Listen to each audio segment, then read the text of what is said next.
What's up, YouTube world? This is Jay, and this is Money and Material Possessions, Part 3, the third installment of this video series. But before I go into it, I want to make sure a few things that I mentioned in Part 2 are understood.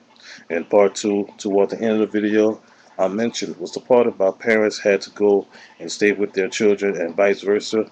What I meant by that was, as a result of job or business loss, some people had to go back or live with their relatives or friends. So I hope that part was cleared up in the part two for those who did not understood where I was coming from. And so I had wanted to just clear that part up. Now, going into the continuation from part two, I want to discuss how people were losing everything that they worked for due to job or business loss. I mean, for some people, houses they went into foreclosure, and their cars got repossessed, and some had to downgrade their lifestyles.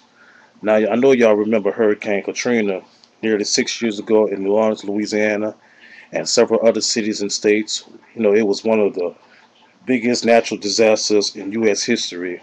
I should know because my family and I, we were displaced by the storm as well. And so we had to evacuate to another city and state. We lost everything that we ever owned. And not long after the storm, we returned back to the city to see how our house and many other houses around the neighborhood were destroyed.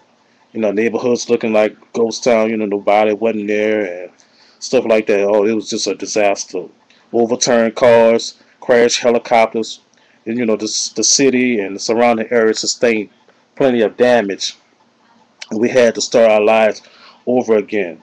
But then again, on the other hand, Hurricane Katrina was also a blessing by cause and effect, because if it wouldn't have been for Katrina, we probably wouldn't have gained the things that we gained. So another example of what I'm talking about, last year, I know y'all remember the BP oil spill, and that happened in the Gulf. Fishermen and restaurants were relying on each other, for to deliver projects and exchange goods, to make a living. So I know I can go on and on with this, but my point is that never let anything in life make a damn fool of you. In other words, never let these things, material possessions, inflate your ego. These people were probably thought never in their wildest dreams that this would ever happen to them. And I'm not saying that these people were arrogant, conceited, or had inflated ego, but I'm saying is that you can be doing good in life one minute, and the next adversity can come and snatch it all away from you.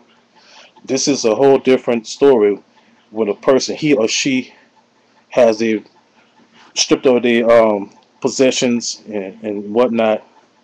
So you never know when you'll go broke, and you never know when you'll go from driving the car to the bus, and you never know when one minute you might be living in a beautiful home or apartment to going back living with relatives, friends. You might have to go live in a shelter, a homeless shelter, or on the streets. So part 4 is coming soon. So take care. Bye bye.